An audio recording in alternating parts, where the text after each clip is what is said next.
महावितरणच्या हलगर्जीमुळे 2 तरुणांचं लाखो रुपयांचं नुकसान झालंय।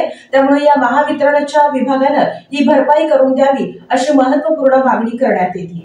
महावितरणच्या हलगर्जीपणामुळे 2 तरुण उद्योजकांचं लाखोंचं नुकसान झालं असून पावसामुळे शॉर्ट सर्किट होऊन 2 दुकानं आगीत जळून भस्मसात झाली आहेत। या भागामध्ये नेहमीच विद्युत पुरवठा कमी जास्त प्रमाणात होत असतो। वेळोवेळी तक्रार देऊन सुद्धा महावितरणनं याकडे दुर्लक्ष केलंय।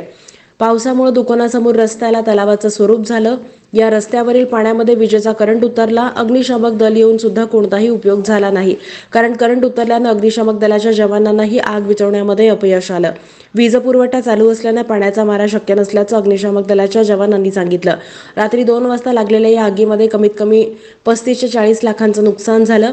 यामध्ये 3 चारचाकी गाड्या आगीत भस्मसात झाल्या असून या गाड्या कलर काम करण्यासाठी दुकानात आल्या होत्या।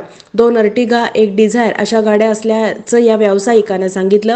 बाजूला एक फर्निचरचं दुकान असून त्या दुकानात सुद्धा शॉर्ट सर्किट होऊन या दुकानाचंही 4 ते 5 लाख रुपयांचं नुकसान झालंय। फर्निचर तयार होऊन 2 दिवसात त्याची डिलिव्हरी देणार असल्याचं दुकानदारांना सांगितलं। अगोदरच यावर काळानं घाला घातला असून शॉर्ट सर्किट होऊन मोठं नुकसान झालेलं आहे। या नुकसानीची भरपाई महावितरण कंपनीनं करून द्यावी।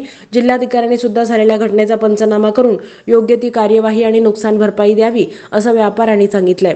याची माहिती भारतीय वाहन संघटनेचे महाराष्ट्र राज्य उपाध्यक्ष जहागीर नदाफ आणि ॲडव्होकेट कोथिंबीरे यांनी स्थानिक व्यापाऱ्यांना दिली आहे।